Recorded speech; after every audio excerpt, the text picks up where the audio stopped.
¿cómo están? Les quiero dar la bienvenida hoy a otra reunión, a otro tiempo juntos, estudiando la palabra de Dios. Mi nombre es Lionel Owen, soy el pastor principal aquí en la Iglesia de la Alianza Cristiana y Misionera en Emporium, Pensilvania. Y hoy quería empezar con un tiempo para que nosotros podamos pensar acerca de lo que significa el Evangelio. Si uno ve alrededor nuestro, ve un mundo que está corriendo detrás de deudas, detrás de presiones, detrás de egoísmos, envidias, disensiones, guerras, virus, muertes, engaños, hambrunas, incendios, ¿qué más? Tsunamis, todo tipo de problemas alrededor nuestro y vemos un mundo que está hecho pedazos. Y no solamente el mundo que está hecho pedazos, sino también una humanidad que está hecha pedazos. Y en todo eso no podemos dejar de decir que esta humanidad está quebrada, está hecha pedazos y no hay solución. Durante miles de años la creencia en que el hombre puede satisfacer sus propios deseos de su propia manera y hacer que las cosas vayan bien es una falacia. Pero al mismo tiempo, en el medio de este mundo loco, vemos cosas buenas, como por ejemplo el amor de una madre para con los hijos, vemos compasión, vemos amor, vemos solidaridad, vemos ayuda. Entonces, ¿cómo puede ser que en un mundo tan loco hayan las dos cosas? Bueno, la verdad es que Dios creó este mundo de manera perfecta y en los buenos rayos de esperanza que vemos alrededor nuestro, lo que vemos es el carácter de Dios, el carácter de amor, de compasión, de cariño, de deseo de restituir las cosas, de hacer las cosas bien. Todo eso es el deseo de Dios. Y Dios sabía que en medio de nosotros no había ninguna oportunidad para salvación, para remediar las cosas, y nuestra relación con Dios estaba rota por medio de nuestra propia obstinencia, nuestro propio deseo de hacer las cosas en nuestra propia forma. Eso se llama pecado y nos separa de Dios.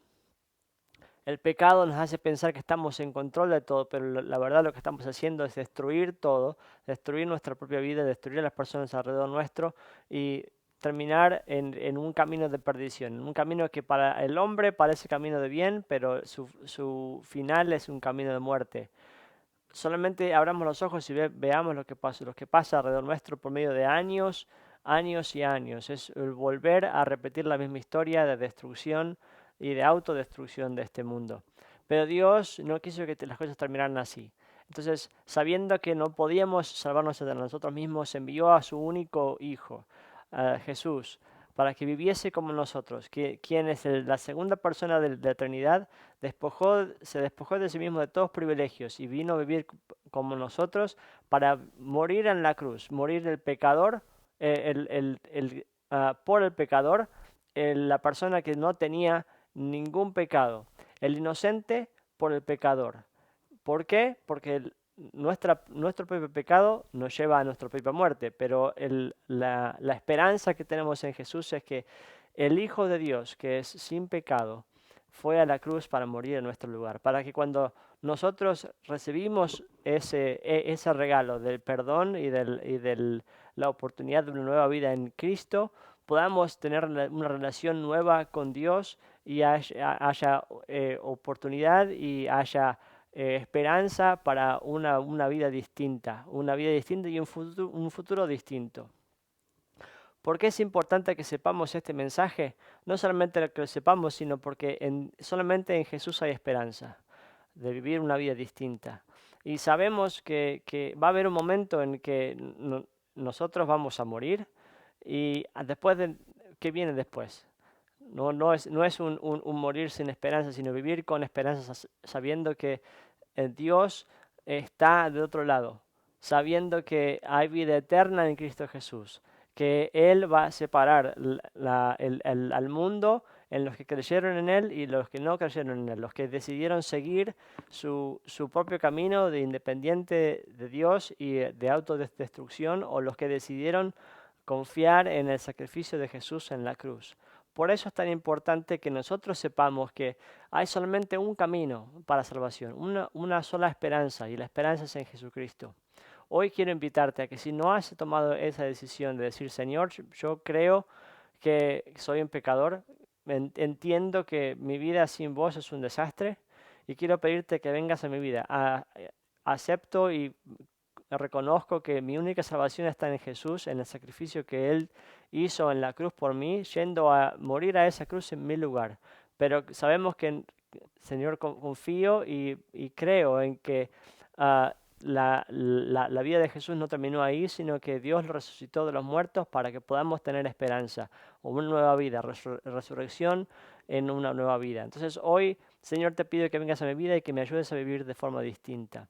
Si has hecho esa oración, la palabra de Dios nos dice que somos bienvenidos y somos aceptados, adoptados en la familia de Dios, para vivir una vida distinta.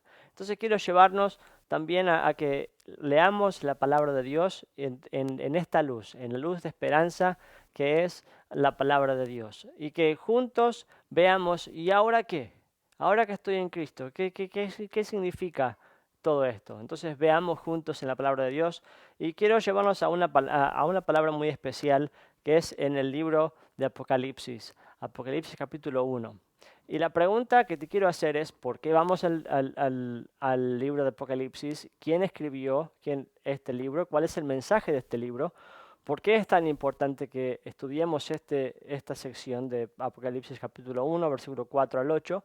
¿Y cuál es mi parte en todo esto? Entonces, vayamos juntos al estudio de la palabra. Esto es lo que dice Apocalipsis capítulo 1, versículo 4 al 8. Yo, Juan, escribo a las 7 iglesias que están en la provincia de Asia. Gracia y paz a ustedes de parte de aquel que es y que era y que ha de venir y de parte de los 7 espíritus que están delante de su trono y de parte de Jesucristo, el testigo fiel, el primogénito de la resurrección, el soberano de los reyes de la tierra. Al que nos ama y a que por su sangre nos ha librado de nuestros pecados, al que ha hecho de nosotros un reino, sacerdotes al servicio de Dios su Padre, a Él sea la gloria y el poder por los siglos de los siglos. Amén. Miren que vienen las nubes, y todo lo verán con sus propios ojos, incluso quienes lo traspasaron, y por Él harán lamentación todos los pueblos de la tierra. Así será. Amén. Versículo 8. Yo soy el Alfa y la Omega, dice el Señor Dios, el que es, el que era y el que ha de venir, el Todopoderoso.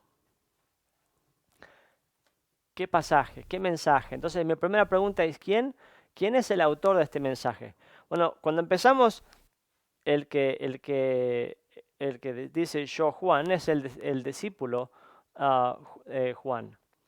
Juan era el privilegiado en poder estar en la presencia de Dios, como dice el principio del capítulo 1, para ser testigo, para pasar este mensaje. Pero él no es el autor, él es el mensajero.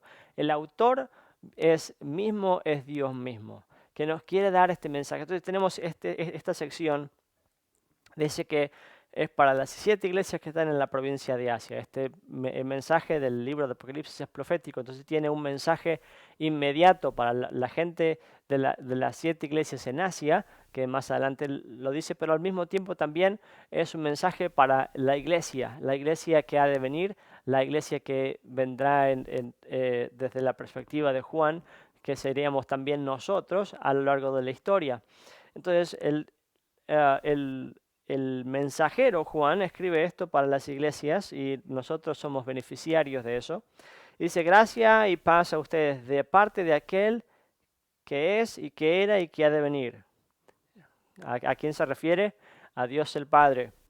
Dice, y de parte de los 7 espíritus que están delante del trono, hace referencia al Espíritu Santo, y de parte de Jesucristo, el testigo fiel, el primogénito de la resurrección, el soberano de todos los reyes de la tierra. ¡Qué introducción! Es una introducción especial. Esta introducción nos habla acerca del que el que es el autor de este mensaje no es cualquiera, sino es el Dios del universo. ¿Por qué?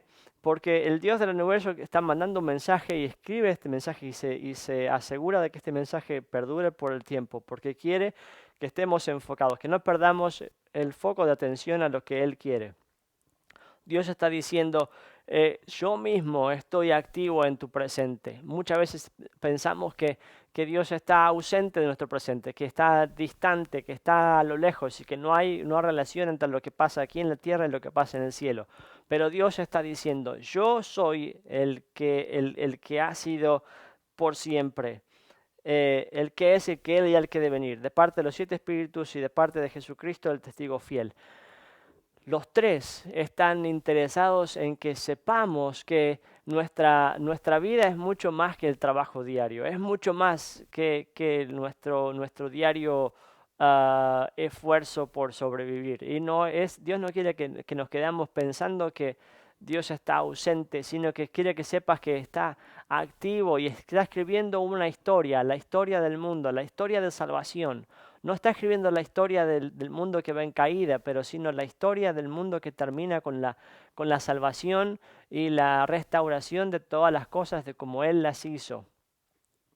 Y dice también que quiere que sepa que está trabajando para el día de su retorno, que hay un momento en que la tierra como la conocemos, el mundo como lo conocemos, va a terminar.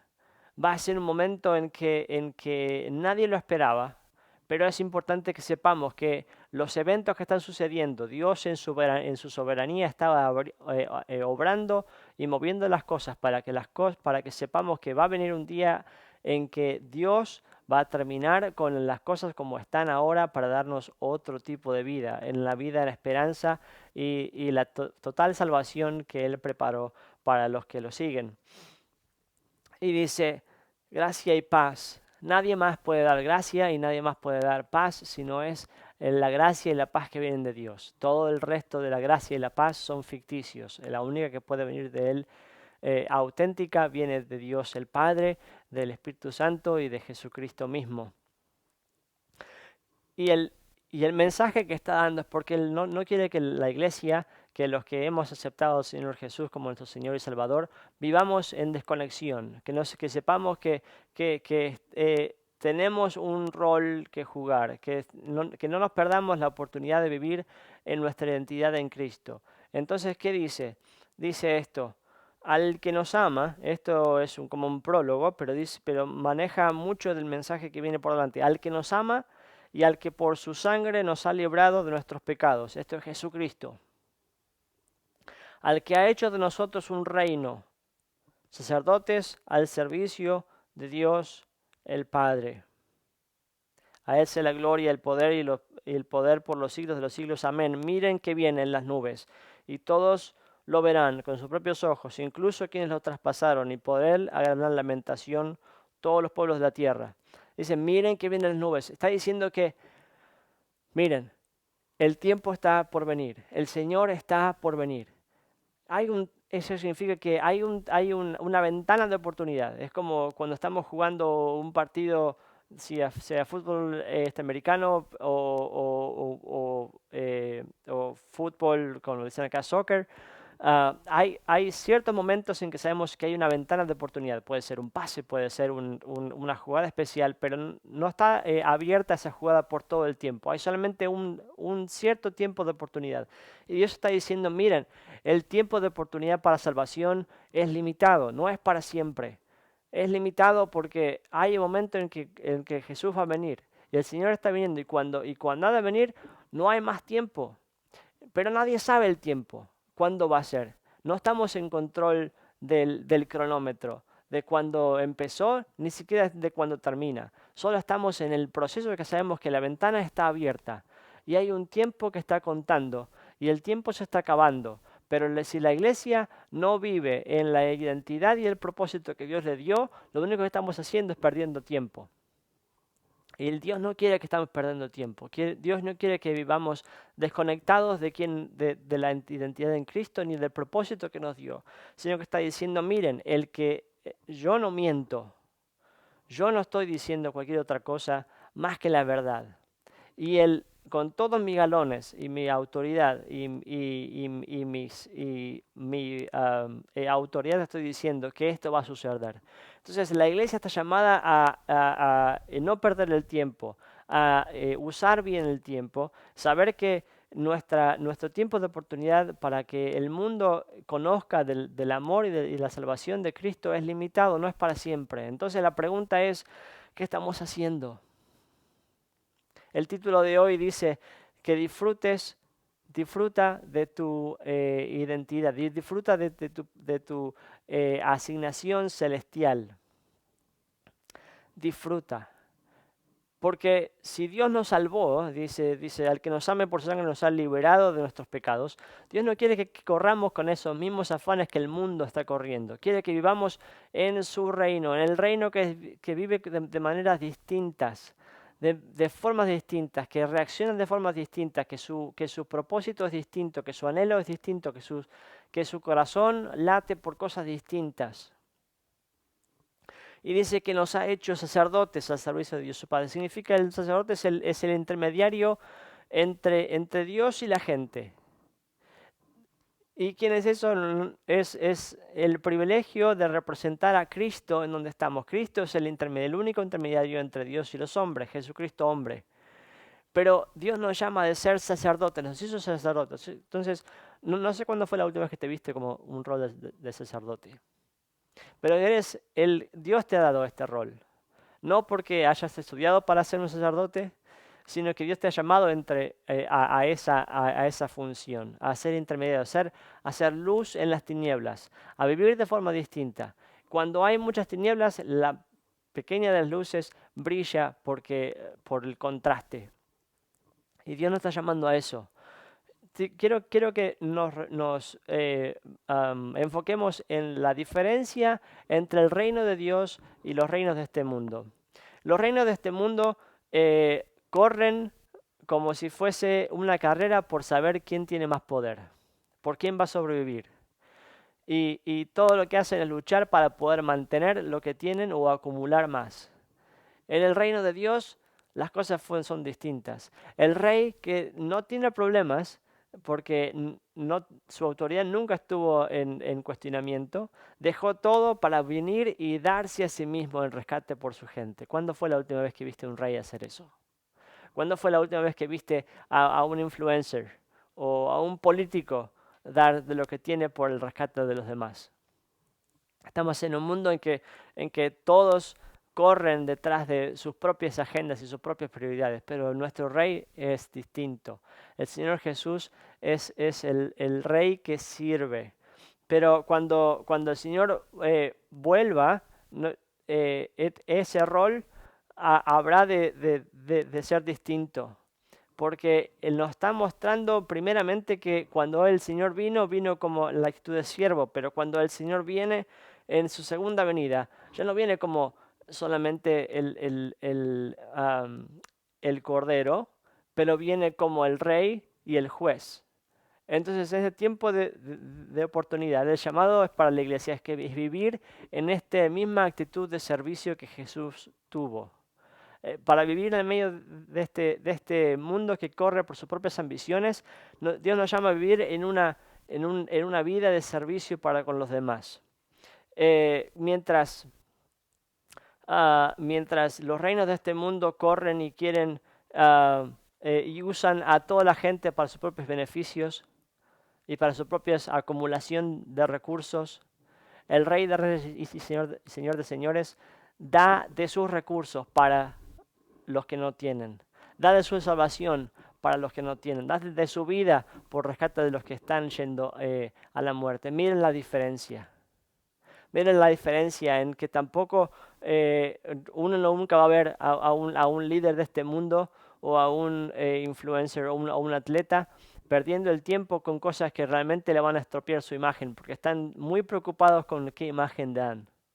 No se sentarían sin una cámara que está mostrando lo que hacen, porque en realidad su deseo no es amar al prójimo, sino solamente decir, miren lo bueno que soy. Y eso no está bueno. Eso es falta de humildad. Eso es querer ganar puntos, pero sin hacer las cosas de corazón. Pero Jesús, el Rey de Reyes y Señor de Señores, se despojó a sí mismo de todo y se fue a sentar y comer con gente que la sociedad calificaba de no tan buenos, de baja calificación. Y el Señor nos llama a hacer lo mismo, a no buscar vanagloriarnos y de vivir una vida intentando correr para que el mundo nos halague, para que el mundo nos apruebe y nos aplauda, sino que nos está llamando para vivir en una actitud de servicio para con los demás, amar a pesar de cuando la gente nos rechace, de servir a pesar de la indiferencia, de hablar de las buenas noticias en Cristo a pesar del rechazo, vivir distinto, ser sacerdote, ser el intermediario, de hablar de las buenas nuevas. Pero yo no puedo hablar de las buenas nuevas si no estoy disfrutando de las buenas nuevas y si no estoy viviéndolas. ¿Por qué es importante que disfrutes de esto? Es porque si no estás disfrutando de vivir en Cristo, no hay mensaje que transmitir.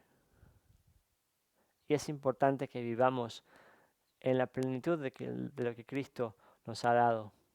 Su salvación y su sacrificio en la cruz que nos ha librado de nuestros pecados es para que no volvamos a ellos. No es para decir seré salvo para tener eternidad con Cristo, sino para vivir en esa libertad que Él nos ha dado, en vivir en santidad, en vivir de manera distinta y que nuestra cabeza no esté enfocada en los propósitos del mundo, sino en los propósitos del reino de Dios. El versículo cierra, el versículo 8 cierra diciendo: yo soy el alfa y el omega, el principio y el fin, el que era, el que es, el que era y el que ha de venir, el todopoderoso. Significa que después de Él no hay nadie, antes de Él no hay nadie, y la vida en Él es el todo. Y el todopoderoso significa que no hay nada de lo que Él diga que no vaya a suceder. Entonces, mi mensaje para la iglesia, para nosotros que somos seguidores de Cristo, es: ¿en qué estamos fijando nuestra atención? ¿Cuál es nuestro enfoque? ¿Cuál es nuestro anhelo? ¿Estamos viviendo corriendo detrás de los afanes del mundo o estamos viviendo de acuerdo a la lógica del reino? Espero que la iglesia no esté enfocada en querer ganar más para sí mismo, en ganar la estima de los demás, o vivir de acuerdo a los parámetros del mundo, sino a los parámetros del reino de Dios, porque Él nos ha hecho su reino. Nos ha librado, nos ha hecho un reino, sacerdotes al servicio de Dios, su Padre, que vivamos al servicio de Dios. Y sepamos que el Evangelio es lo suficientemente simple para ser aceptado por un niño y lo suficientemente complicado para dar la vuelta a cualquiera de los filósofos del mundo. Porque hay una relación que no tenemos la capacidad de describirla completamente entre la soberanía de Dios, que Dios sabe lo que va a suceder y quién va a decir sí y quién va a decir no, y hay un balance entre cuál es mi propia responsabilidad. Y aceptar esa propia responsabilidad significa que hay un rol que Dios, el soberano Dios, nos ha dado. Y es el ser testigos de lo que Dios ha hecho, ser la iglesia que está al rescate del perdido y no al rescate de su propia posición. Porque nuestra vida ha sido rescatada. Hemos sido libres de toda aflicción. Nos rescató de un mundo quebrado, de vivir en la dinámica de este mundo roto para vivir en una vida plena en Jesucristo. Él nos hizo libres de querer estar en control de nuestro futuro, sabiendo que Él tiene control de nuestro futuro. Nos hizo libres para que vivamos en un nuevo nivel, en una calidad de vida, en un nuevo estándar, ser guiados y tener el poder de vivir en una vida en Cristo por el trabajo, el sacrificio y el poder de Jesucristo. Nos hizo capaces de ser libres de querer satisfacer nuestros deseos en nuestras propias fuerzas o querer sentirnos contentos y satisfechos por la acumulación de recursos, sabiendo que no necesitamos de todo eso, que nuestra vida puede ser totalmente satisfecha en Cristo Jesús, porque Él es nuestro todo y no necesitamos nada más. Todo lo demás es un extra, pero no hagamos del extra nuestra vida, sino hagamos de la vida del que da la vida nuestra vida, Jesucristo.